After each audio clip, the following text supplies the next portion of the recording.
Well, hello, and welcome to Stop, Let's Team Up, episode 72, Under Siege. Kirby's back with me. Say hi, Kirby. Hi, Russ. Thank you again for having me back. All right. I think you were, when I offered this one, I think you were very excited. Was this your suggestion, or did I suggest it? I think we were just kind of spitballing back and forth ideas, and this is just kind of where we landed. Yeah, and we're going to cover the Avengers, but the story Under Siege, which is Avengers Volume 1, 270 through 271, and then 273 to 277. 272 is just showing what's happening to Namor in the middle of this arc. And I didn't even remember that. I read mine in the Under Siege trade, which came out in 1998. And you're reading the Epic? Which Epic volume is that? Let's see. It's Epic Volume 16. It came out in 2016. And yeah, just glancing, this is one of the first epics they ever did. Which is it? Yeah. I bet that's a good one to do. Yeah. Because it's all Stern. Is it all Stern Buscema? Yeah, it's all Stern and Buscema. And what does it go through? I'm sorry, what? What does it go through? What's in that one? Let's see. Avengers 264 to 277. Annual number 15. Alpha Flight 39, which goes into the Namor. Yeah, Mike Manoa. Yep. Yeah. He's just doing the cover on that one, and then West Coast Avengers Annual 1, which is the crossover with the regular Avengers Annual. Yeah. So, yeah, where they're playing baseball, and then a bad thing happens. Every time they have a baseball game, something bad happens. So it's kind of like every time the JSA and the JLA get together, there's a big event. All right, so we're gonna kind of do this kind of fast, folks, and down and dirty. We'll kind of talk the plot as we go through it. If you understand this, is that Baron Zemo 2 forms a new Masters of Evil with the intent of taking down the Avengers and acting his revenge on Captain America, which will lead into a lot of stuff. The Thunderbolts. I was gonna say, I think there's only one original Thunderbolt missing from this. That is the Beetle, Mark 5. Yeah, he's the only one who's not in this. They're all in there, screaming me. They're characters I like. But so the first one is 270. Its cover date is May. It was released May 6, 1986. Cover date August 96. Editor-in-Chief Jim Shooter, which is undergood. Writer Roger Stern, woohoo. Penciler John Buscema. Inker finished art Tom Palmer. Colorist Christy Scheel. Letterer Jim Novak. Editors Mark Grunwald and Howard Mackey. Wow, that's a good team. Mm-hmm. Roll call: Black Knight, Captain America, Captain Marvel Monica Rambeau. That she is my Captain Marvel. Period. Hercules, Namor, and Wasp, who is the leader. And this is the last story where the Wasp is the leader of the Avengers. We get to see Jarvis, and the villains in this one are Moonstone, Absorbing, and Titania. And there are a bunch of people going on. So basically, they've just been in a battle with Kang, and they teleport back, and there's a bunch of stuff going on. In this first issue, it's just a good starting on point for a trade, because they've just finished something, and there's all this stuff about Namor being an Avenger. There are protesters outside, and they come back, and it's just, Moonstone's out there acting like a grieving widow and manipulates people as Moonstone shall do. She is such a bitch. But it's just great. I mean, you've read the Epic. How long have you had that Epic? For a while? The day after we started recording the last episode. Oh, you just got it. Yeah, I just got it. Oh, you've never read any of this, had you? No, and I'm like, I'll pick this up in a couple of weeks. Ross will say, hey, you want to do this? I'm like, sure. Oh, you're reading it now? I got to start reading now. All right. So, what did you take? Before we get into this story, what did you take? Because there's, 4 or 5 issues. So the Kang story's in there. Yeah. So the Kang story's in there. It starts really good with a Wasp-centric story. Which I can't remember if Paladin is in that or not, which we'll get to him later. I think Stern was trying to see if he was test driving new members. Okay. Yeah, I think that's Paladin was one, Scott Lang Ant-Man was one, and I think Druid was what stuck, which is weird. No. It goes into a Secret Wars 2 crossover, so that was just kind of like, okay, I'm just flipping, I'm reading it, but I'm going, okay, let's get back to the story. A real story, yeah, because tell. that's my problem with Secret. The only thing you need to read in Secret Wars 2 is Secret Wars 2. Really, it's just not a very good crossover. But I think they still do these kind of crossovers that are just painful because some issues have nothing to do with it. Mm-hmm. So, but then it was the Kang story, and Namor's already a member at this point, isn't he? Yeah, he's been a member since at least the beginning of the Epic, and there have been protests throughout. And there's something that happened between him quitting the Defenders and this, to where people are really like, he can't be an Avenger, or hey, he helped fight with Cap in World War II. He should be an Avenger. Yeah, he was one of those, villain hero. It's like, you don't like me because I don't like you because you keep pissing in my pool, which is the ocean. Yeah. So, but I liked it when they had him join. I thought it was very weird when they made him, when Stern brought him in, because he had never been an Avenger. He's been in every team now. Because he's been an X-Men, he's been a Defender, he came back. Dan to Aaron, Aaron's Avengers, they brought him back, and it was kind of like, and I liked during the Bendis era and the Illuminati, where him and Black Panther become enemies. Yep. Heads of state, and I really like that, and I like that it comes back. And I have my issues with the Aaron Avengers run. I was entertained the whole time, but I'm tired of everybody trying to do the big event. And that I'm going to do my 2-year run. It's going to be operatic. It's like, can we just have Avengers? Can we have these kind of smaller adventures so you do 2 or 3 small adventures and you lead into a big adventure like they, in the old days. Very good in the old days when I was a kid. But that's a sentiment I share, so it's not. Yeah. It still tracks. It does. I mean, another the Red Room, the She-Hulk being put in the Red Room, Chernobyl becoming Dracula's country, and Blade becoming the sheriff. That shit stuck. So, but this is an era of Avengers. It really changed after Secret Wars, where the Vision he takes control, and he takes control of like the early internet, all the computers. And that's when Black Knight came in, and I was like, you're making Black Knight an Avenger? And then Hercules came back and went, wait a minute, he was an Avenger for like 4 issues after he'd been a guest for a year and a half. And I was like, what are you doing? And that's when this kind of Stern's era is so good. One, because they get Buscema to come back. It's Bob Hall does some of it. Al Milgrom draws some of it, which is all fine. It's good, but then it just clicks, and Stern, Buscema, Palmer, and this weird eclectic lineup. Because that's where they bring in Captain Marvel. Stern creates her in a Spider-Man annual. They bring in Arrow, Star Fox.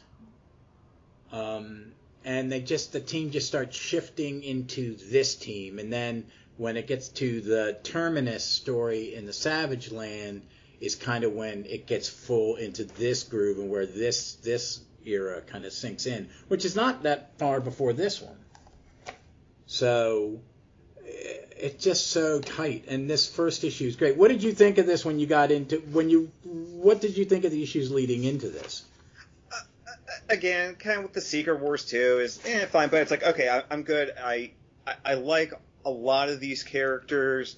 Monica Rambeau, the main thing I've read with her was Next Wave, which maybe not the best introduction to her, but it's a fun story. So no, it's not, but it is a fun story, and that is Monica. Monica's a cop, but she's bad. Yeah. I think you need, when you get a chance, do you have the Marvel app?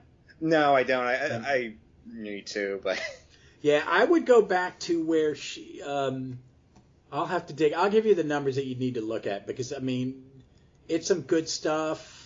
I can't even remember when she'd been a member for a while at this point, and she's going to be the next leader.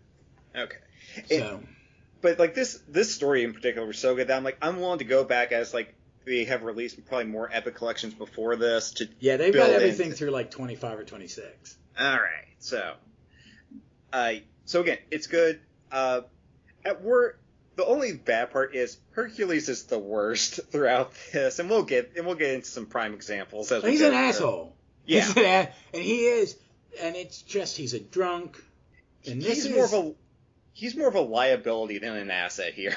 Yeah, it is, and this is before Bob Layton got hold of him. Have you ever read Bob Layton's Hercules? No, I read Greg Pak's.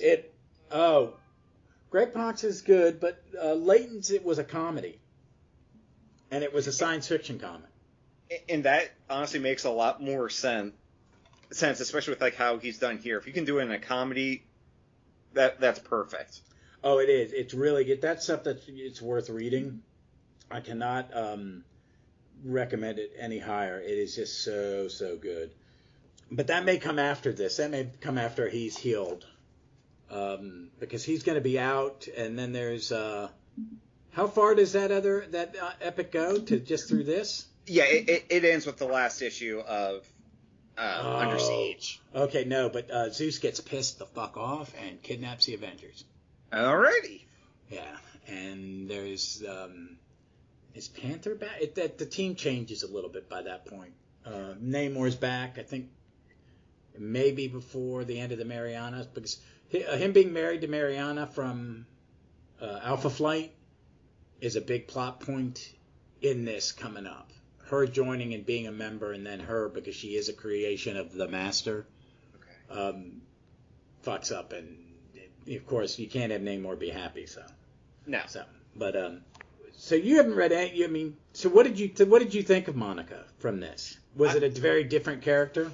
Yeah, it's a very different character. It's like, okay, she's, I get her right off the bat. She's very confident. She knows what to do. She's clear, and I think he told me she's gonna be the leader. And it's like, yeah, no, this makes complete sense. She's got a cool power set, and I really love her costume too. This is such a good costume. It is really such a good costume. I think it holds up, and there are variations of it I like. But I do like it. I do like that she was a great Captain Marvel. She really was a great Captain Marvel. But yeah, the Avengers going out to the crowds, and it starts with that. It starts tying up this. The Kang story is all tied up, which is that's a good Kang story. Is it when they're battling with Immortus and everything? Yeah, Immortus shows up, and like Kang is like throwing alternate timeline duplicates of himself at the Avengers. Oh yeah, okay, now I remember which one it is. Yep. But yeah, it's just them having it's the stuff with the Avengers in the mansion, which I love. I miss the mansion being their headquarters. But you just get to see it, and then there's a little fight with Moonstone. No one's figured out what's going on except she gets arrested, and the cops in the van are absorbing in, and his lovely bride Titania. And I forgot about this. The Mr. Costello, the attorney for the Avengers. Yeah, I don't think I've ever read a story with this guy in it. He's only in a few, but he's just like this little kid. And then we have the cutaway where Submariner takes a leave of absence to go do his thing where Mariana will come in. So let's talk about the lineup before we go into the next one, because I want to ask you more than Captain Marvel. So we got a lineup for this story. It's going to be Hercules, Black Knight, Wasp, Captain Marvel, Captain America. Is that 5? That's the 5 members, and then we're going to have Paladin and Ant-Man and ultimately Dr. Druid show up. So how much do you know about Black Knight? He was in early Defenders era, like around Avengers Defenders. Yeah, and that's So I knew him mostly through that. So yeah, he only appeared in the Avengers. He guested in a Roy Thomas John B. He was introduced in a Lethal Legion story. Okay. As he had just taken over his uncle's mantle, and the bad guys thought he was his uncle. So he joins, and they find out that the Crimson Cowl, who has formed this new villain team called the Lethal Legion, is Ultron 5. And that's where... And then he comes back in when Buscema and Granger took over as the art, and they battled the Squadron Supreme, and that's when he joined. He became a member in 75, and then he doesn't show back up until 100. All right. So they just make him a member, and then he leaves. So and then Stern brought him back right around Secret War. And I liked him. I like that he's a super scientist with a magic sword. Yeah, no, that was a good juxtaposition, because I'm like, it's like Oh, I just figured he'd be a Shining Knight type, as in like the DC character, but nope. Okay, scientist. Except for the time, and it's in this epic where he's playing baseball in his full suit of armor, and it's like, well, he takes her to a movie premiere in his costume. It's just, everybody wears their costumes all the time. It's delightful. I love it. It's delightful. Oh yeah, the art is so good. John Buscema, who I mostly know through like old Savage Sword of Conan's, and my God, he just gives everyone is weighty in this. No, and they got some great faces. There's one where in the second issue where Wasp is chewing out Hercules. She pokes him in the chest, and he's got this great expression on his face. But I mean, Black Knight joins here, and he's in this book until Onslaught. Okay, so that yeah, he doesn't leave. Yeah. He is a mainstay throughout all the way through. Kind of like when because Heroes Reborn is terrible. It's a shit sandwich on a platter of shit. I try to be very positive, and it's probably someone's first, and there's probably some kids that, it's the 90s, and this is what they wanted, but it just, all of it was just so many bad choices and so unnecessary, and it just really tweaked me. And then, because Onslaught's is kind of, it's the quality of the books in Marvel are fluctuating. They don't really know what they want to do. But when they course correct after it, it's Busiek Perez, and it's like, oh. And then the book has really been good on and off, I think, for the most part. I mean, there have been some dips. Sure. But not many. I mean, I like Hickman's era. I've got the 2 Omnis. I want to read it again. I bought the Empire Omni, which is in the middle of the Aaron one. I don't know if I'll double dip. But I got it because I really did like Empire, and I wanted all the secondary stuff, which will not be in when they do an Aaron one. But this is so the other lineup is Captain Marvel, and you like Monica Rambeau. Yep. This might be my favorite Wasp. It's a great. No. Roger Stern he fixed the Wasp. Yes. He really, really. I mean, and I don't know if that's 100% true. I think maybe a little bit before, but he was the one who goes, "Why hasn't she the leader? She is a founding member. She is not treated as such. No. She is part of the Big Five. She is not an appendage." And I think before that, when the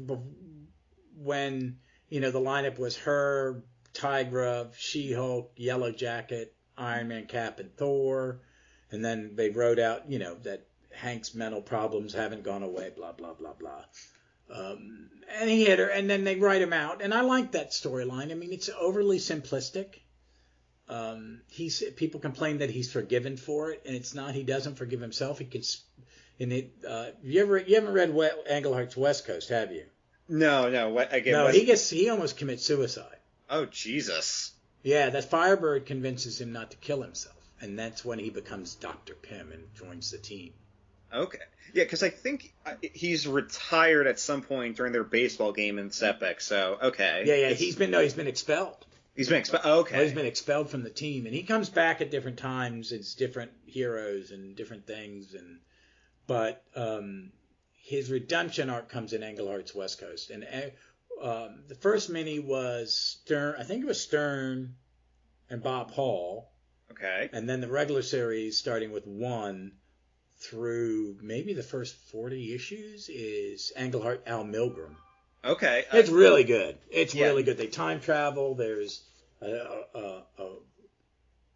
they go back to the wild. They start jumping through time. They end up in the Wild West, and the Ghost Rider, the Phantom Rider, the Midnight Rider, whatever. He had different names. Assaults Bobby, and he's not a ghost yet. And we find out how he becomes a ghost. Bobby, he's hanging from a cliff, and Bobby lets him fall. So yeah, I recommend Englehart's Avengers at all times. It's his Defenders are great. His Cap, I'm looking forward to. He's my favorite. I think he's my favorite. His run on Avengers is probably one of my top 5. I don't know. They've changed. But Wasp is a great leader in this, and she's really good. And she holds her own. She's still the little rich girl, and she likes to live the high life. That's why she's friends with Paladin, who has... I don't understand Paladin. Okay, And I only know him from this, really. I thought he was a plant by Baron Zemo when I was reading through this. I legitimately thought like he was a honeypot for the Wasp. No, they've appeared. They had fought this new Yellow Jacket. I guess it's in. Is it in the beginning Omni, or is it before it's in the Epic? It's probably in the Epic beforehand. Yes, no. I think it's the very first issue in this Epic. Is the new Yellow Jacket still steals Hank's old costume, and then that's the plot of the first issue in here. She joins the Avengers. Eventually in this annual where Cap has to form a team. It takes place right before 300, and it's Cap, Beast, this Yellow Jacket, D-Man, now someone else, and it's just a one-issue story. So, because that's in 271, and I'll be able to pull something up on Paladin more time. And Cap is Cap. I mean, Cap is Cap. So Paladin, good God, no. He was in Heroes for Hire? Was he a member of Heroes for Hire? Oh, wow. Was that maybe during like the 90s version or something? I think so. Yeah. Oh, you've never read that? That's Busick. It's good. Okay, it's Busick. Yep. It's the team is at different times. It's Black Knight, Hercules, Power Man, Iron Fist, White Tiger, the female White Tiger, Quicksilver, and maybe Paladin. What's his first appearance? Let's see. First appearance. Daredevil 150. He was created by Jim Shooter and Carmine Infantino. That Infantino worked for Marvel at one point, or did work for him? Wow. Yeah. He did fill-ins and stuff. That was after 1977. He had been fired by that point. Oh, okay. He had gone back. He didn't do it. I mean, he worked for everybody at some point. But yeah, he appeared in Marvel 2-in-1 every once in a while. That's where I knew him from. He just is. Does he have an origin? Does he have a real name? Let's look. Alias is Scourge. Whoa. Paul Dennis. Oh yeah, he was Heroes for Hire in Oracle because the person who funded Heroes for Hire was Namor when he ran Oracle Corporation. Oh wow. Okay, Wow, That's the burn. That's the burn Namor. I got that Omni. Okay. I haven't read it. Oh yeah, because remember I read the first 30 FF in the first Omni, and there's an issue where the FF lose all their money, so they go to Hollywood to make money, and the studio just happens to be owned by the Submariner. I've heard about this story, and I'm like, I want to read it, but I'm sure I'm going to be let down. No, you're not. Because it's asinine. It is that's why I had a problem, and with that FF was I can read Silver Age's Justice Legion and not be taken out of it. I'm having a hard problem. I have not done. It's been 3 weeks, 4 weeks. I've not done a Legion sword because this Shooter Win Mortimer stuff is just. I don't want to go in and beat it to death. I know, but Rush, you're so close to the best Legion run. I know, but there's more Win Mortimer than I thought before Tuska comes in. Yeah. And I can deal with the Tuska because I like Tuska. And I like Win Mortimer because I know his covers. Once I read that he did covers, I went, oh, it's that guy. This stuff sucks. And I think it's more the inker. But the FF, some of that, it's so early. It's before. And I know that I'm at the last 2 issues in it. I went, oh, it's about to switch. They finally got Chick Stone is taken over as inker. Joe Sinnott's done an ink. They're not letting, and that's when everything starts getting tidied up. And I hate to say it that way because it's Jack and I love it, but it really it was painful. But yeah, that's that Oracle stuff, which is really good because it's Byrne writing, drawing, and then when he stops drawing it, Jay Lee's. It's Jay Lee's first big thing, and it's really 90s Jay Lee, but it's still. I like it because he's not overdoing it; he's just trying something. So it's not his full. Oh God, no! It's early. Okay. It's like reading Invasion and seeing that McFarlane, which I like. Yeah, that. It's restraint. He's still under the restraint for lack of editorial. a word. Yeah. So, but yeah, Paladin is, I think they're just trying stuff out. I forgot Captain Marvel had a boyfriend with this FBI agent, or they get given her a love interest, which was neat. And Black Knight and her. It just the second issue, 271, is just it's a nice slow moving stuff, and all the plot lines. Were you confused by these plot lines, or was it? No. Or did it actually help you kind of go, oh, okay, cool? Yeah, I think that's good. Is the good thing of the shooter era is like every one issue is someone's first. I'm like I was able to figure everything out just fine, and anything I was kind of curious about, I can kind of yada some of it because I'm like I know who Captain America is, I know who Wasp is, etc. So I can move along and. Yeah. So yeah. All good, and just Hercules just destroying every bar he's in. Yeah. Oh, what I like is they go to the jail. Paladin and Wasp go to talk to the new Yellow Jacket, who I like, and her lawyer and his assistant come in, and Wasp is like going, "Come on, man! I know you're the Grey Gargoyle under that cheap ass beard." I was like, "Thank you. When someone wears a domino mask, or, Invincible's friends don't realize that he's fucking Mark. It's just stupid. And the suspension of disbelief that sometimes it's just silly, and I kind of get over it, but it's just, I love it. And I like Grey Gargoyle as a villain.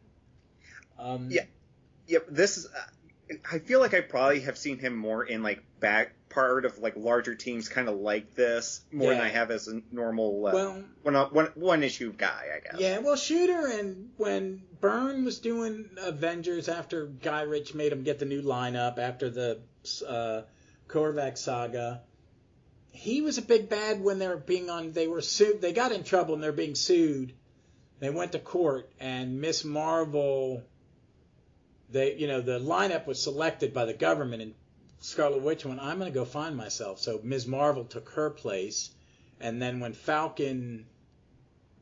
Vision, something else happened, and Falcon left and Wonder Man joined. Because he went, once they were going, after the court case, it was like they went, the judge, you don't have to follow this edict, you can pick your own members. And Falcon went, peace, I'm out, and that's when Wonder Man became an official member. But he was a big bad in that story, and it was pretty cool. Okay. Because if he turns you to stone, it's it's not bad. I just finished the first Thunderbolts Omni, and I'd read all. I hadn't read. There were issues in that I hadn't read. Oh, that's good. Yeah. There's a lot more. But I've gotten to the point to where I kind of jumped in after Hawkeye became the leader, and I read it pretty much. I think I'm going to find stuff in Volume 2 and Volume 3 I didn't read, but I'm looking for. They're going to do what will be Volume 5. Which is the Peter David? I guess is it Peter David? Tom Grummett? Sounds right. That sounds yeah, right. Tom Grummett and Janice Marvell's in it. It's some good stuff. It's after the Civil War, the Initiative, and there's like an army of them. Yep. And then they've solicited the Cage all in one volume and the Red stuff all in one volume, which I'm looking forward to both. I haven't read all the Cage stuff, but I read the first 2 arcs and I loved it. But I like him in this, and I like Screamin' Mimi because I'm still mad that they have not put Songbird in the Avengers. I mean, she's in Avengers Forever, but I really would love to see Songbird become a regular member of the Avengers. You've read Avengers Forever, haven't you? I have. I did again back in college, but I'm like, man, I have just kind of, at the point I had kind of just such a cursory knowledge of, like, Marvel's lore that, like, you were saying the Busek correcting the Human Torch was like, I am so lost right now. All right. Well, I highly recommend that. Now I might have the knowledge to go back and appreciate that more, but at the time I did not. So, yeah, that's an epic. I'm not going to... Because I have one epic in that. I mean, really, the Englehart stuff, which is... The epics are the Avengers Defenders War, because that's right. His first issue is literally the first Avenger comic I read, 105, July of 72 is his first issue. And then all of that stuff, you could read that and then jump to Avengers Forever, or read, have you read any of Byrne's West Coast? I think I've read like a couple of issues. Yeah, and then his West Coast is those three are like one long arc, but it's really good. I cannot recommend it highly enough. But see, I like this, and we're getting to we're floating around. We're seeing all the heroes in the second issue. Cap's on his motorcycle in his Evel Knievel helmet. I love that. I had that Evel Knievel toy when I was a little kid, where you cranked it and it had. And then one Christmas I got him the bike, and then he had like a Winnebago with a ramp on the back. Okay. And I'd gotten a penguin figure, so the penguin was his chauffeur and driver as a little kid.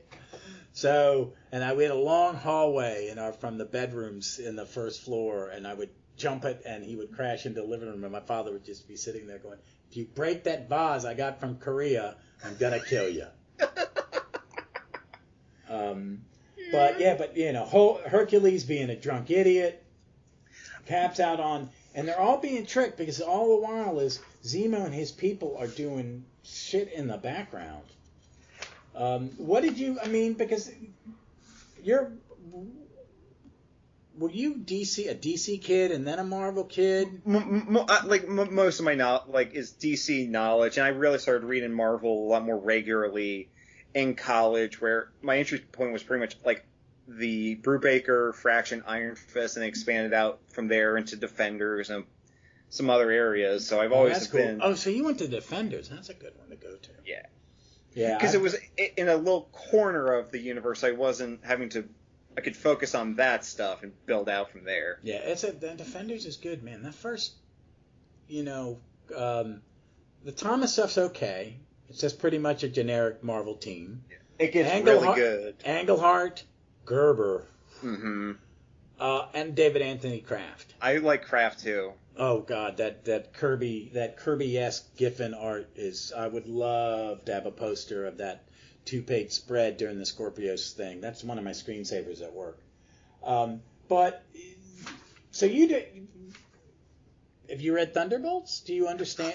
I've read the first trade of Thunderbolts. So it's like, okay. So I was reading this, I'm like, oh, okay, I know I've met these guys before. Yeah, and this, I think really Busiek is doing a sequel. I mean, I think it's when they said, what do you want to do? It's like, I'm going to take the Masters. And I think a lot of it comes from this. But in the second issue, the fight scene is really good. Everything's going.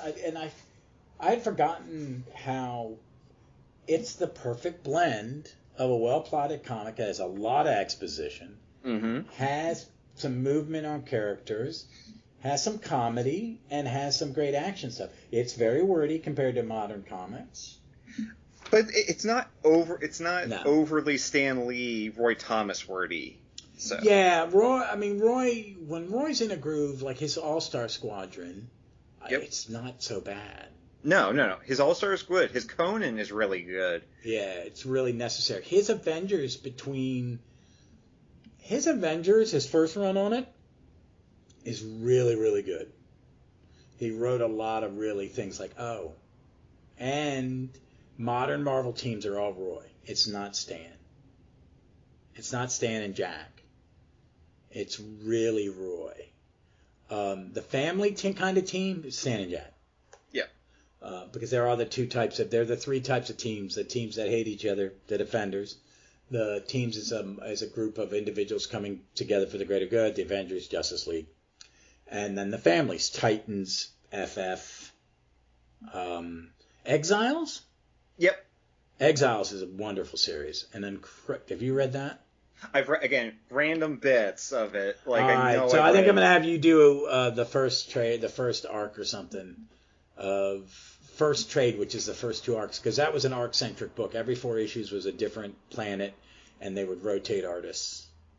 And it was fun as shit. It's the reason I still have all the floppies. So, but, I'm blanking on who actually wrote that. Well, let's see. What did you think? While I'm looking that up, Or let me get your take on. So we've gone to 2 issues, and the cliffhanger is. What is the cliffhanger? Is there a cliffhanger? Namor basically calling for help, or his. Oh no, Mariana. I don't have that page. Oh, the last page that in that issue I have is Paladin talking to Wasp and Black Knight going, "This Paladin guy's kind of chummy with the Wasp. Where does she know him? Who is he? You possessive man." Yeah, no, the last page in the epic here is Cap and Black Knight are just kind of talking, and then Namor is like, "I'm calling from our Hydra-based facility. I have been repulsed from my homeland by Atuma's forces." Wow. And that's and it's like, I need this help. Thing's been edited for just to have that. I wish I'd read it on the app.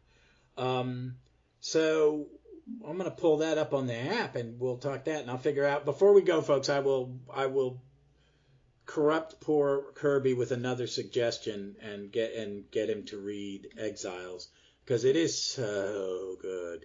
My buddy Ken, we talk about it. We read it. He came over every month when I got it and read it religiously, and it is just a great. It's the last X-Men title I absolutely loved. X-Men just as a whole, I will dip in and out of. I've read all of Morrison's. I've read some of the early Cockrum era, but sometimes I just get lost. Oh, it was Judd Winnick and Mike McCone. Duh. Okay. And right now, wait a minute. The last lineup was Blink, Wolvie, which is a cartoon Wolvie, Iron Lad, and a version of Valkyrie. But the founding members were Blink from Age of Apocalypse, Nocturne, who is the Talia Josephine Wagner, the daughter of Scarlet Witch and Nightcrawler. Morph, who is in this universe, he's a changeling character. In his universe, he did what the Beast did. He was an X-Men, and then he became a famous Avenger. And he's kind of a comic character. John Proudstar, in his universe, he didn't die in the second new X-Men Adventure, and he became one of the Horsemen of the Apocalypse. Mimic, from the Silver Age character, and Magnus, the son of Rogue and Magneto. Nice. It's great, and Mike McCone did the initial art, so it's worth it. So that's another good team book like this, where there's a lot of, it'll teach you your Marvel universe, because it teaches you what if a certain story went wrong and makes you go back and read it. So we trained these splash pages. I'm going to talk about the splash pages, because the splash pages in these, they struck me as we're coming into the middle of a scene, like you're starting a TV episode. You've got that setup couple scenes. The first one is outside the street. The second one is Wasp tearing into Black Knight and Hercules, and then in the third one we haven't skipped an issue yet. But it's Hercules lifting a table with all these people. The table would break over his back. Come on. Which it does on the first panel of the next. Okay, that does, yeah. But it's just like no, and it's just some great stuff. And again, he's being easily manipulated by all these people.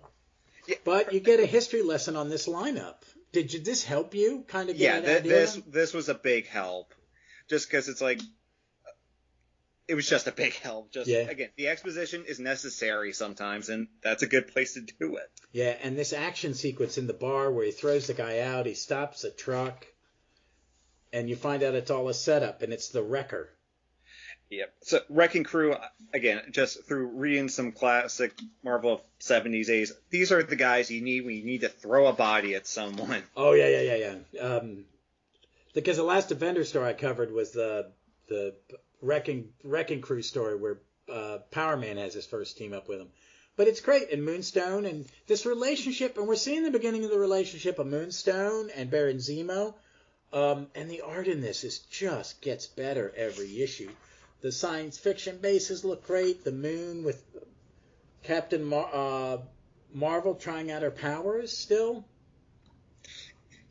Yeah, so how long had she been? Because if she still, or she might have gotten a power up or something recently. I can't remember the details. Well, I think she just doesn't know the full extent of her power set.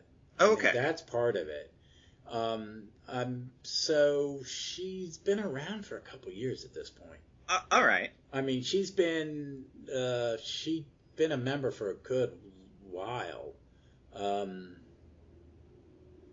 So let's see. I'll go back. Google her while I go. Well, I ask you some questions because my phone's crapping, and if I type, it's going to be loud on the recording. Yep. But no, she's been around for a while. She's a little snippy in this one. She goes to Paris, and the guy goes, "Are you the American Captain Marvel?" And she knows French. She's from Louisiana, and she's thinking to herself,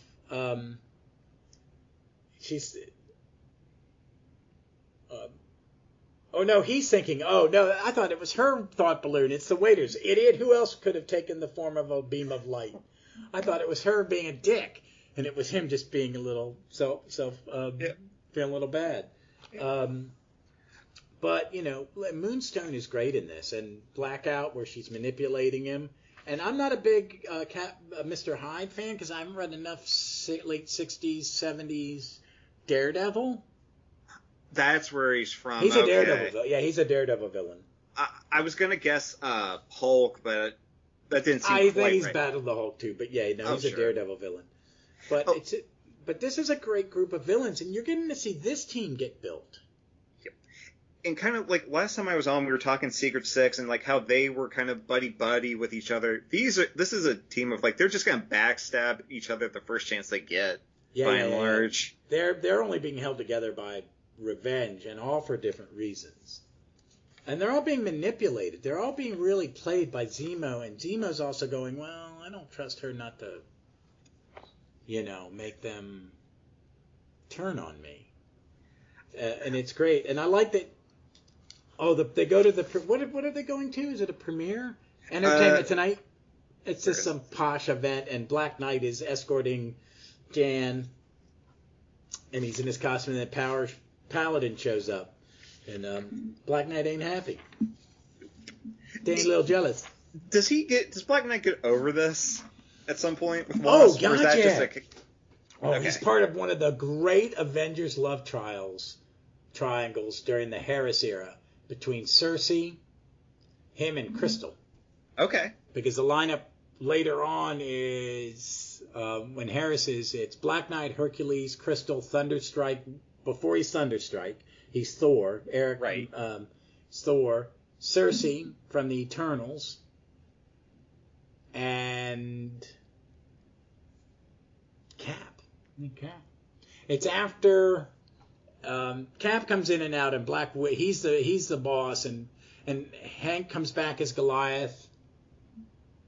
Or Giant Man in a 90s kind of costume, and it's a lot of pockets and leather bomber jackets, and they battle the Gatherers, which is a great story. I would put it on par with this because it's Harris and it's early Steve Epting.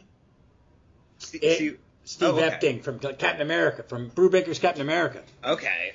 It's beautiful. It's Epic's 21 and 22 because Galactic Storm is 20. Or it's 22 and 23, and Galactic Storm is 21. Okay. So yeah, that's where to look because it's really, really good. And I am writing all these down just for future reference. I'm sorry that it's like a crack dealer giving here some free samples. And I do like the lineup where it's looked like it's from Hill Street Blues where Baron Zemo's doing the daily roll call, and it's a good lineup of villains: Tiger Shark, the Fixer. Blacklight. Is it Blacklight? Blackout? No, the guy with the lightning bolt. What is his name? Oh. I want to say Bolt, but that's the Starman villain in Stern's Starman. Blackout. Blackout. Okay. Blackout. Titan, and I'm just digging it. And it's just, he's getting them all wound up. And this is the issue where they break in and they leave. Why are you doing Hercules' favor, Jarvis? Edwin. I know you don't want him getting drunk and messing up the mansion, but come on. You gotta have something. You gotta have someone who could actually defend. Yeah. Just in case. But I like it that the bad guys win. It's not just, if this was a 60 comic, this whole story would have taken one issue, Yeah. But he's talking about his dad, which is issue like 7 or 8. Not 8, because 8's Kang.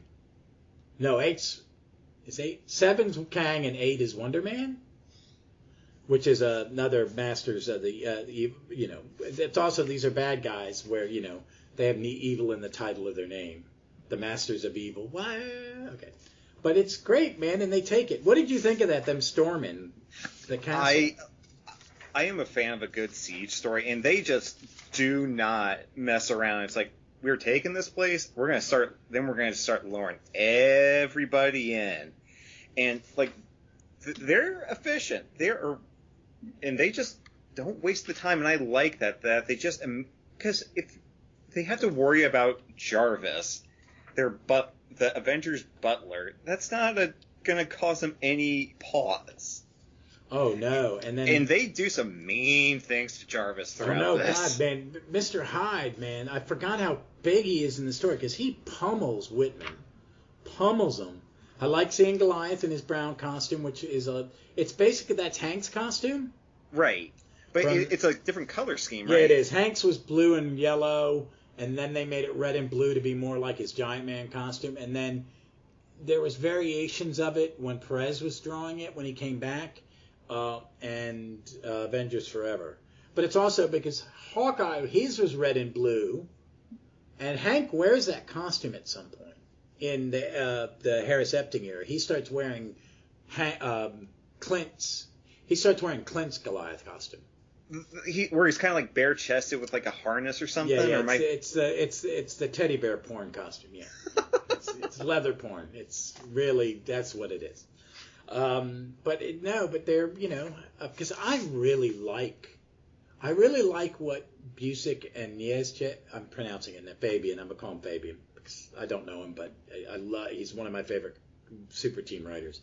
But I love how these characters that pulled from this version of the Masters of Evil become such good characters in Thunderbolts. And both writers really get a lot of credit for what they do.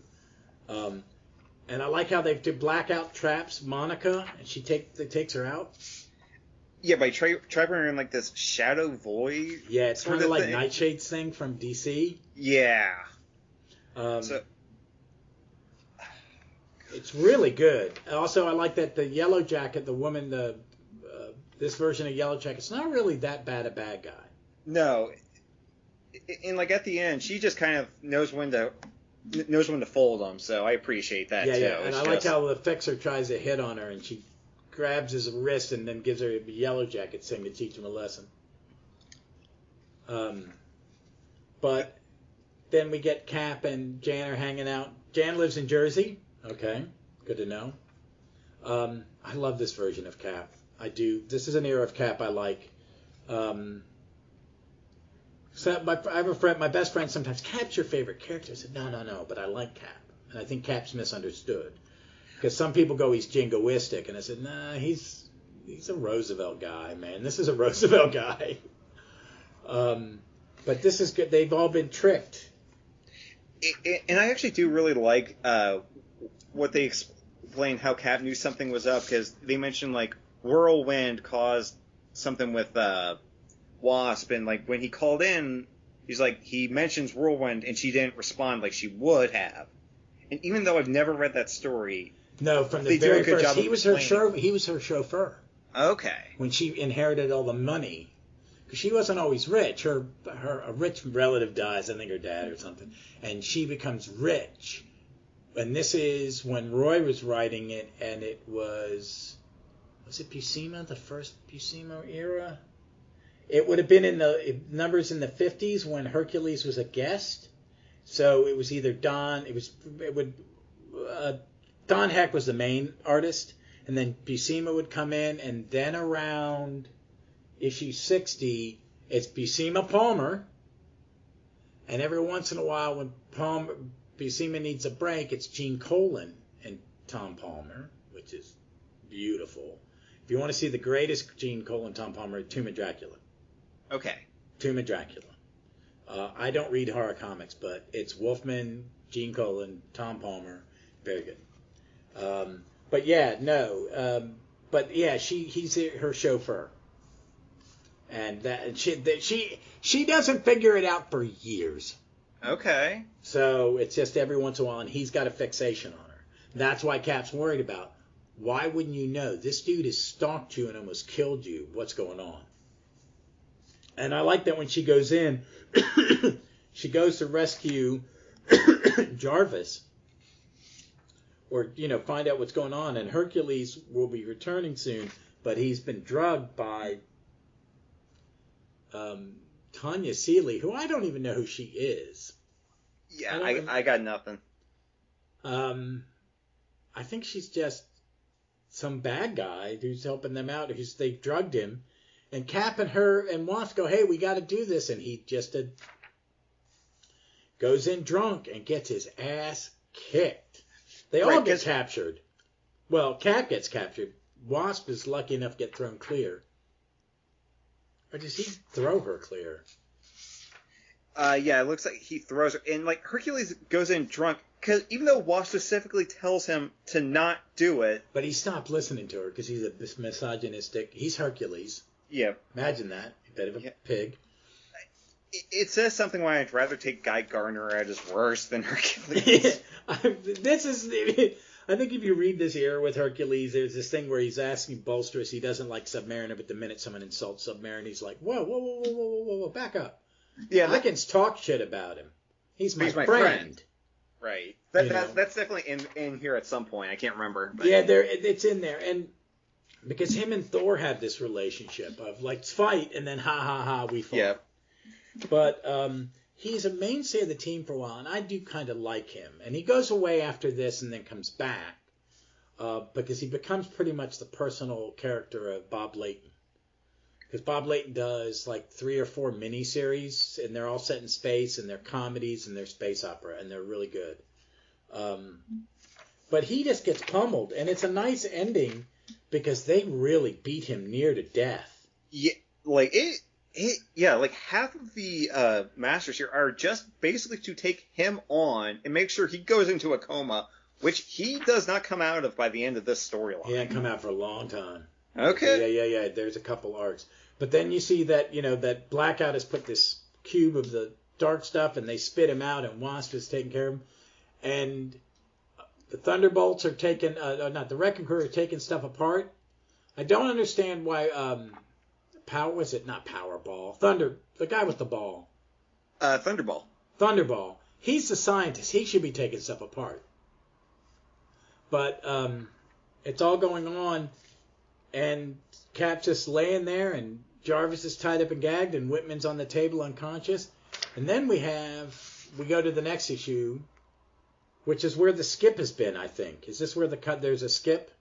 No, that was before. That was after. Okay, that makes sense. Okay. Yeah. Sense. No, after the skip, the skip happens between the first, second, and third story. So okay. Here on out, we're there's no pause. It's where Jan is in the hospital with Scott Lang, and they're defending.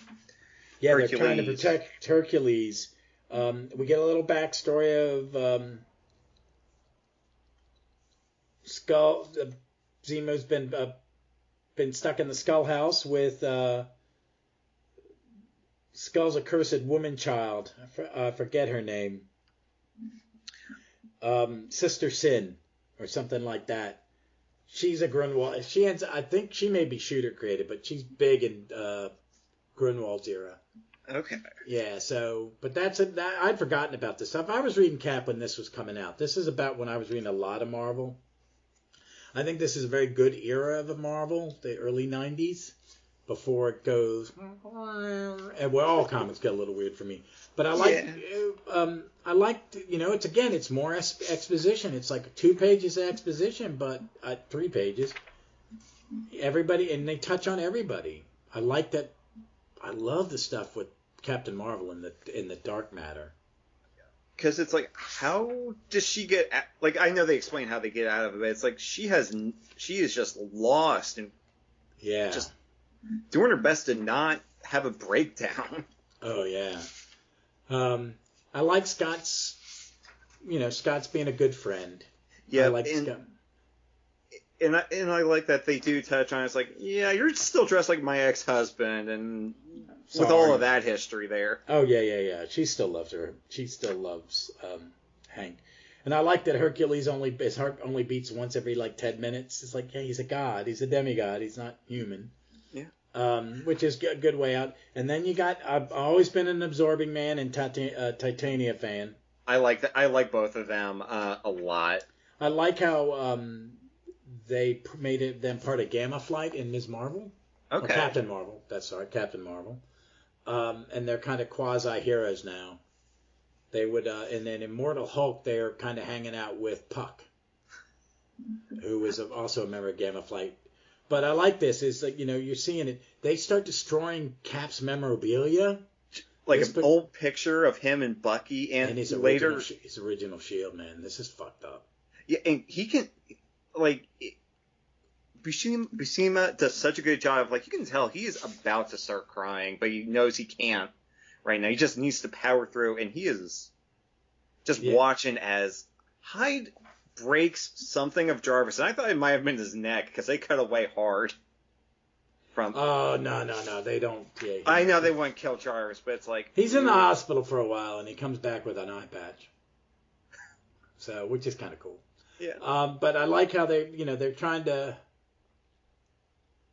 They're analyzing the sword and the shield. They can't do anything about it. And it's just great. I like it. It's jumping between all the characters, and we're building to where they're going to reunite at the end.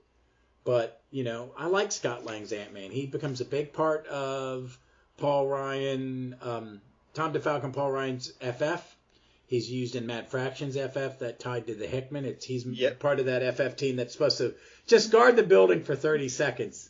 Yeah, that's a good run. I do have all of that. And yeah. I want to get those. I do like the Aldred stuff. It's really pretty. But I like that they battle it, and it's like, Jan, man, she's a seasoned professional.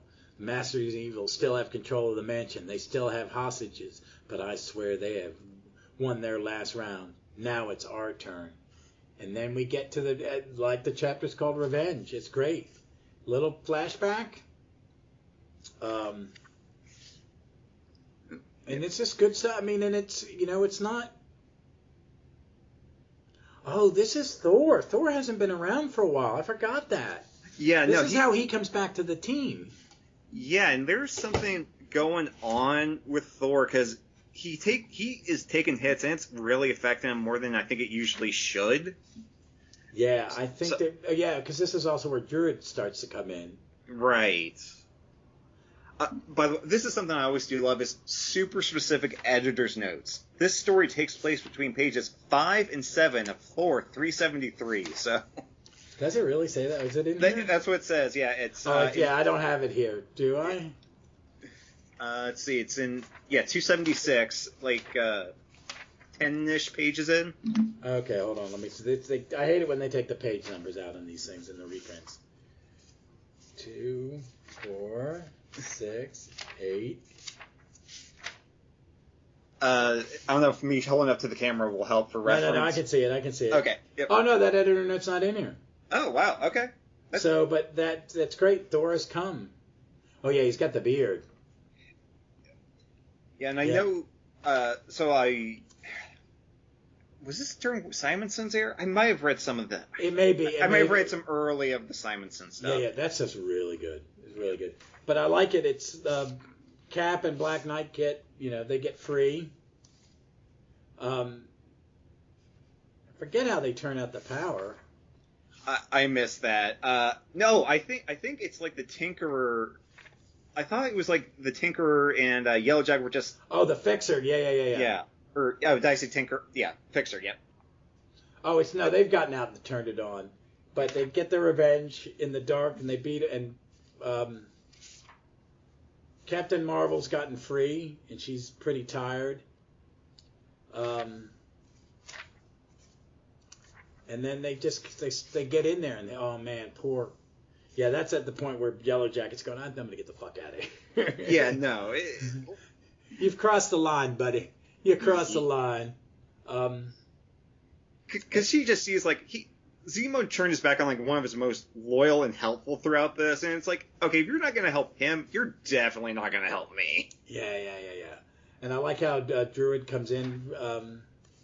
He gets in the mansion by contacting Blackout. Does the whole thing come down? Does he I make think so. Yeah, it comes down because Blackout. Oh yeah, that's right. Yeah, once he like kind of gets Blackout a little out of the whammy, because there's just been the whole back and forth with him and Moonstone throughout this, so he is able to eventually just get the whole cube down. Yeah, because that's right. She sends Ant-Man to get Jarvis free, and then this is just action-packed the rest of the way through, and we're seeing a reason for the old order changes, which is kind of running. It happens a shit ton by now. They've had tons of them, but issue 16 is one. I think the next big one is 150. Okay. Which sets the 80s and up until Stern, kind of gives you the base Avengers until Shooter comes back. Shooter comes back when Colin's drawing it, and the lineup is Cap, She-Hulk, Tigra, Yellow Jacket, Iron Man, Thor, Wasp, and then Yellow Jacket's kicked out. And then Hawkeye comes back to replace. That's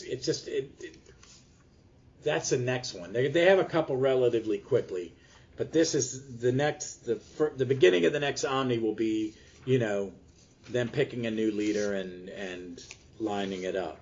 But yeah, this is. There's one more issue. I keep thinking I'm in the last one, but there's another one. With this great cover of just like Cap and Zemo fighting in the rubble of the mansion, just everyone else is just unconscious. Oh yeah. I love this cover. Oh yeah, I do too. It's actually the inner page of the trade. Nice. Yeah. But yeah, Druid gets there. He gets zapped by Zemo. Moonstone's.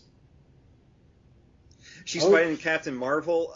They kind of do a flashback to that, and the way they fight, she almost does break every bone in her body. But Marvel, being the good person she is, make sure she gets help. No, she's got a broken back for a while. Okay. Yeah. I think that becomes part of her thing. And then we get the final one, Price of Victory, where it looks like the bad guys have won.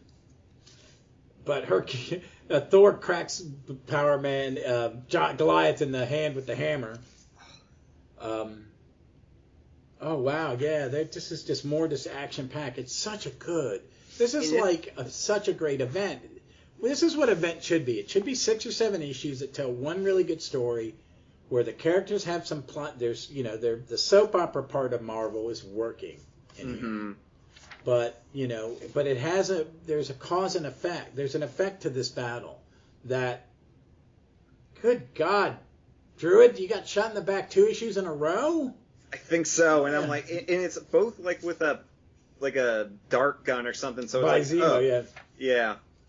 I really kind of would have liked even a loose adaptation of this into one of the movies over some of what we got, because this is just like you were saying, well paced throughout. You never lose on character, and just it flows. The action, just so damn good.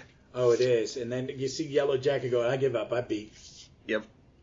You gotta know when to fold them, and I always appreciate that with the villains. Yeah, and I like that Druid saves the day by kind of taking over. Druid's like this, and I like Zemo. Who are you? You're no Avenger. True, such is not my honor, but I owe the Avengers a great debt. You'll pay with that debt, and it's. I don't even know what the debt is. They reference it somewhere. It's like he had tried to betray them very early on or something, back in double-digit Avengers. Okay, it may have been when he had his own, when he was because he was a character that appeared only a handful of times. Yeah. But I like Cap and Zemo fighting, and Zemo, God, man, you gotta learn to use it. This Zemo is such a putz. So there was one point while I was reading this a couple days ago where, for some reason, I just started reading him with Colonel Klink's voice. And Werner Klemper? Yes, he does sound like Werner Klemper a bit. Yes, I can see that. Voiced by Werner Klemper. sad I know that actor's name. I've watched a lot of Hogan's Heroes more than someone my age probably should, but what are you going to do? I mean, you know what? Actually, it's not the worst sitcom set in World War II. There is one in England where it's set in a group of British soldiers in India that are in an entertainment division. You know, they perform shows like in drag and stuff. And this Welsh actor plays a sergeant, and he's very funny. But they have a white dude playing the Indian houseman for them. Oh, and the God. accent is the guy's half Indian. The actor is actually half Indian, but he lives in he's a Brit. But it is, some of the bits are funny, but it is really should never be reprinted ever. I forget what it was called. I like the actor who plays the sergeant. He's very funny. He made a career out of playing that character like in commercials. But, you know, I grew up watching, my brother Bill was like going, why did we watch this? It's about a prisoner of war camp. There's nothing funny about a prisoner of war camp. I don't know. I mean, I like Bob Crane. Google him and his strange death. Oh, God. That, what was that? He died. He got into what was the movie? There's a movie based on. Yeah, there is a movie based on. It'll come to me later. Yeah, but it's really creepy. But it's but I could see Werner Klemper doing the voice. But it's a good one, man. The Avengers lose. They lose a lot in this battle. Yeah, there is no upside. Like, they're down to a team of 4 people here, and Cap is just having a breakdown. Like, the only picture of his mother has been torn to shreds. Oh yeah. What is it? A baseball sign by Babe Ruth and Lou Gehrig. Oh God. Just has been destroyed by the Masters of Evil, basically for no reason than to just fuck with all of them. Oops, sorry, No, that's okay. I don't cut up profanity. People are listening. Oops, sorry. I got a potty mouth. So the next issue, hold on one second. Do I have it up? Is this actually the issue? What's the last issue of this story? 277. So 278 is some other idiots try to break in, and Wasp kicks their ass. Breaking the what? There's nothing left. Yeah, I know. They're hanging out at the Fantastic Fours. She falls asleep and has a nightmare, and it's Cap, Captain Marvel, Hercules, Black Knight. They're all in suits and ties like they're at a board meeting. And when she wakes up, Jennifer's there because Jennifer has been a member of the FF for a while. And the heroes have relocated to Hydra Base, which was their headquarters for a certain point and then gets destroyed in Acts of Vengeance. It's an island floating off the coast of New York. And that's when Namor comes back because this bad guy, shows up. And this is where they're talking about it. And at the table is, the new members are Wasp. The people around the table discussing who's going to be the new team is Wasp, Captain Marvel, Black Knight, Thor in a new costume. Okay. It's in his armor, which is Simonson. Dr. Druid, She-Hulk, Cap, and Jan leaves, and then they could go, and the next issue will be who's the new leader.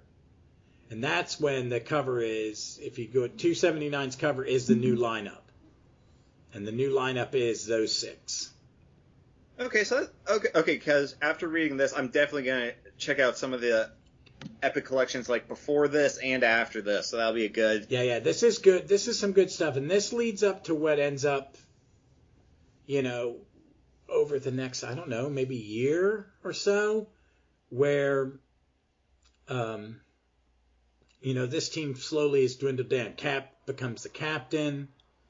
Submariner and Marina come back, and all this stuff. But it's a good run. Stern's run is really one of the best.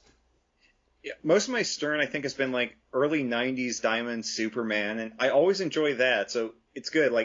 I felt comfortable going in because I knew he was a good writer. I'm enjoying that Will Payton Starman because he's writing it. That's the series I will pick all of it up if I go to a con and it's all there. That's how I bought my run of it. I had to buy it as a run, and then I had to buy the last little bit, some of the Eclipso. I'd like to get all those Eclipsos annuals and read those because they all kind of interconnect. But it's well worth it. It's I really am enjoying it. But this is I'm glad you like this one. This is a good one. This is a good gateway drug to Avengers. Because you know, I don't think it was an Avengers lineup you were thinking that you were going to read, were you? Like, I knew it was not. I think I knew just by reputation of the story that it was like, okay, you have Cap, you have Wasp, and then you have some other, like, others is kind of like how it was. But it's Well, like, they're the I core. prefer lineups like this over, you know, Cap, Thor, Iron Man. Yeah, I get really bored with that. I kind of like that in Ted McKay is writing it now, and Iron Man and Thor are in it, but Cap is not. But Sam is there, and he's Captain America. Okay. And then they brought back Vision, Scarlet Witch, Captain Marvel, Black Panther's in it. He's back, and Carol Danvers is the leader. All right, that's a solid lineup. Yeah. So it's good. I want to see how it goes. I'm waiting to see. I like Ted McKay. What I've read, I don't think it's light on the dialogue, which I kind of would like some conversations, but they've had necessary conversations, but it worked well. What did you think of this overall? This is a definite, like, I think we could kind of, when we were spitballing ideas for the next time I'd be on, this came because I knew it by reputation, and it lived up to the reputation. Yeah, it's that good. It is it's one of the great Avenger arcs. I'm going to just say my top 3 Avenger runs. I'm just going to say my top writers because some of them have multiple runs. Busiek's like Busiek's, but I would say both Englehart, Roger Stern, and Busiek's are my favorite 3. I do like Roy, and I do like his runs. I definitely like his West Coast Avengers. He used a lot of some of the plot, them being on the West Coast, some of that Pacific stuff that he created another version, another Japanese, or another oceanic, Pacific, whatever, a group of villains, and that's where Living Lightning comes from, and he creates some new characters. It's some good lineups, and Hawkeye becomes Goliath for a little while again. I like it, but I would say both Englehart's initial run, 105 to 148, and then his West Coast runs, I just can't beat it. But I love Stearns. It is one I really love. This is one where this was, the new Avengers out. It's going to be the first comic I read this week. And I mean, that's not always true. My big books are Avengers, Legion, anything with the Justice Society in it. Yep. But they don't always go to the top of my read pile. Right now, some of the top stuff on the top of my read pile, because I don't get many floppies. But the top now is like non-team stuff. I don't think there's a team book that's jumping to the top of mine. There's not even a Justice League right now, is there? No. No, and I'm enjoying the Teen Titans. It's okay. It's a little light. It's but I know it's just filler. They want to get all the new books. I've read Marty Gray's review of Hawkgirl 1. Okay. There are things he liked and things he didn't. I read one guy's review, and I will just assume that he's a misogynist. Sure. But Marty points out some things that, she's not the main character at times, but the writer's other character, Galaxy, is.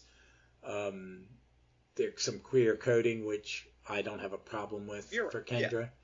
Yeah. But they all praise the art. So I'm gonna get the Hawker. I'm gonna read the first couple. I've been kind of jumping in that, but yeah, it's on my list. It's on my pile. I got it. I just haven't read it. Yeah, I'm liking a lot of the Dawn of DC. I'm really enjoying it. The Green Arrow, I'm loving. I'm enjoying the Vigil. Really enjoying the Vigil. I've enjoyed City Boy. It's a neat power set. The Doom Patrol is amazing. And they bumped it up from a 6 to a 7 issue mini, so hopefully they could keep just bumping that to an ongoing. Well, I don't mind if you do a book for 6 or 7 issues, take 6 or 7 months off and bring it back. If that's going to be your new model, and instead of doing long runs, except for Batman and big sellers, do it. Because I think John's Justice Society is really kicking it. I think people need to relax. Yeah. And they're going, why? Where's the real team? Why is it about her? You're seeing the team. You're seeing multiple versions of the team. We're seeing We've seen 5 different versions. It's their book.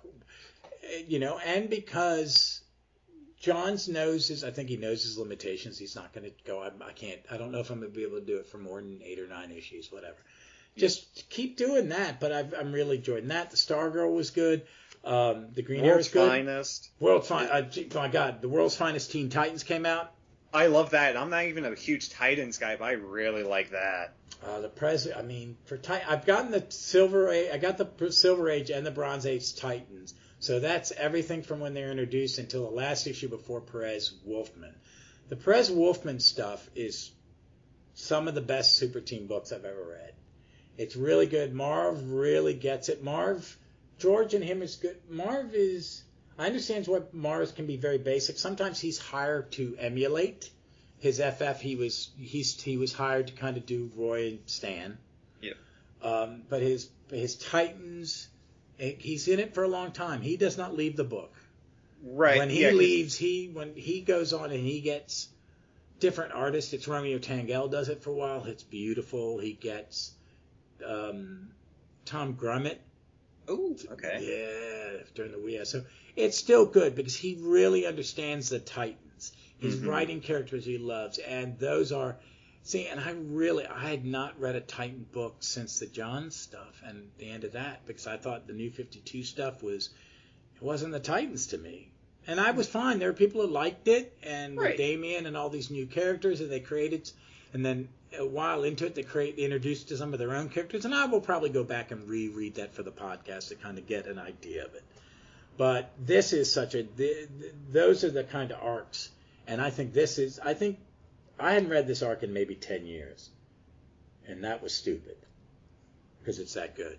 Yeah. So I'm glad you enjoyed it. I'm glad it was one that it does live up to it, and but now it's intrigued you. You kind of want to see what goes on with this kind of lineup and Stern stuff, which I kind of like. Go backwards and forwards to it. You'll enjoy it. I do think you've never read the early Avengers, have you? No, I think all my information of Stan and Jack early Avengers is mostly by osmosis more than anything. It's okay. There's some good and there's some bad. There's not. Stan and Jack's best stuff together is FF. Stan's not really on the book that much. He comes and goes. It's mostly Don Heck in the first 30 issues. He does the bulk of them, and then from about 50 to 100 is almost all John Buscema, Gene Colan, and Neil Adams. Okay, I think you're one bad name in that. And Barry Windsor Smith jumps in, and some Sal Buscema. Mm-hmm. Sal's in there a bunch. John left and Sal took over for a while, and then John came back, and Sal had a great inker that gave John Buscema had Palmer ink him, which is beautiful, and Sal had a guy named Sam Granger, which really complements Sal's. It doesn't clean it up. It just works for his Avengers. So, all right. So what else are you reading right now? What would you recommend to people right now? So I've just started going through. I'm doing a full read through of Legion. So I'm about a year and a half into that. I'm having a good time with it. Has Captain Comet showed up yet? He just showed up, and I'm a Captain Comet fan, man. I love that guy. This is the only time I think I've ever read him where he's not either representing the birth or death of the Silver Age. So it's actually good to read him as a character and not as a prop. You have the DC app, don't you? No, I don't. Oh, because the entire Secret Society of Supervillains is in there. And that's where he's the lead, right? Yeah, he becomes the lead character. It's a really fucking good comic book. It's some good Jerry Conway. It is really good Jerry Conway. And some Bob Rozakis. I'm not going to badmouth Bob Rozakis. I got in trouble for that last time. So I'm glad you enjoyed it. Thank you for coming back on. I have some... Hi, Hugs. I have some ideas for what I was going to ask you to do next. So what I think I'm going to ask you to do is... So DC, you're doing... I kind of trying to get Marvel into my podcast because a lot of it, so much of it's DC right now. today. Right. Tomorrow I'm going to record the latest Danger Street, and that'll go up this weekend, and this will go up next weekend, and then me and Billy are recording tomorrow doing some Defenders. So, but what, I mean, you know what? I might have to read the first. What's the first arc in that Legion? It's like well, let's see. It starts with like it's spinning right out of Invasion, which you're reading right now for Starman. Yeah, so I mean, it might be a good thing to follow up on. Yeah, so the first, I would say maybe 6 issues because it's like 2 3-issue like 2 3-issue arcs is where it kind of starts because it's them breaking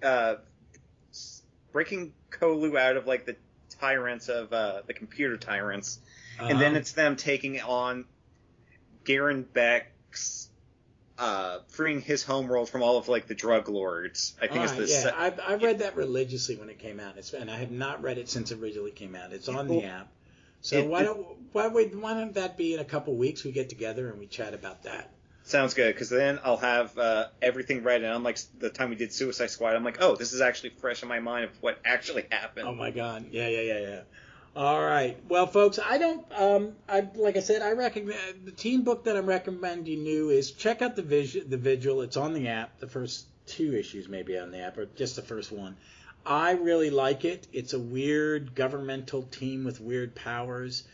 I like where it's going. And I think it's worth a shot. I think see how this is to get new readers into DC, and I appreciate it. And they got a new reader out of me in that. So, because I haven't been getting, I've tried all I'm not going to keep getting the Green Lantern. Hal doesn't. It was good. The Green Lantern one was good. Hal's just not my Green Lantern. Yeah, I kind of wish they flipped John as the main and Hal as the backup. I'm a Kyle guy.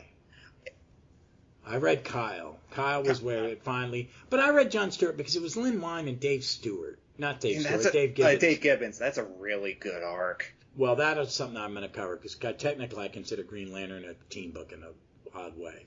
So. And that's where Englehart's Green Lantern Corps, I have most of that. I think all but like 1 issue, and that's really good too. And that's 3-4 years.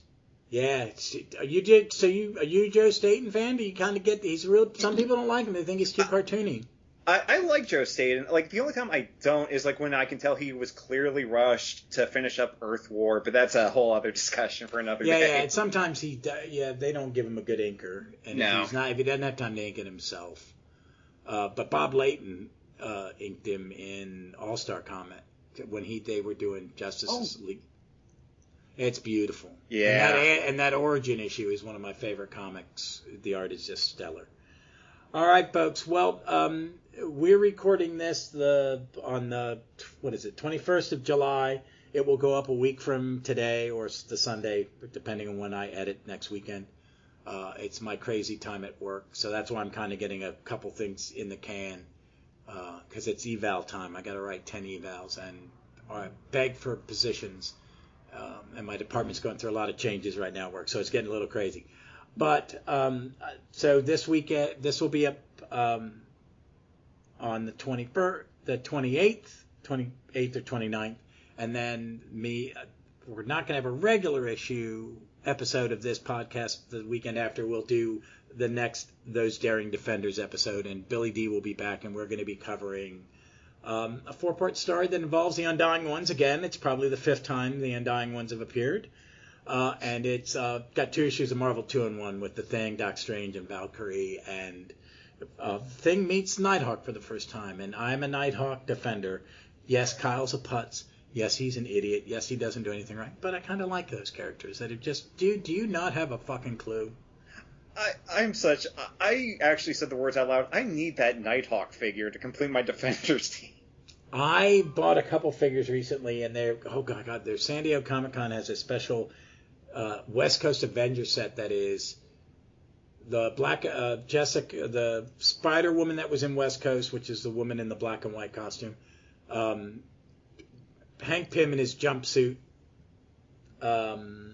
Hawkeye, Iron Man in this the red and white armor.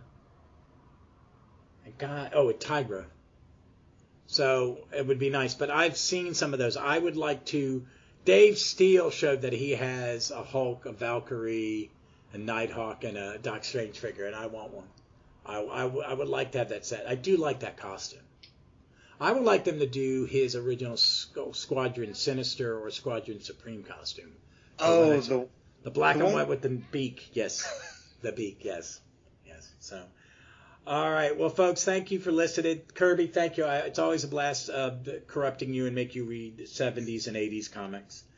And folks, as always, we look forward to seeing you some. Wait, wrong damn podcast tagline. I recorded a Doctor Who. Been recording Doctor Who ones too recently. So, folks, as always, I will be stay safe, stay golden.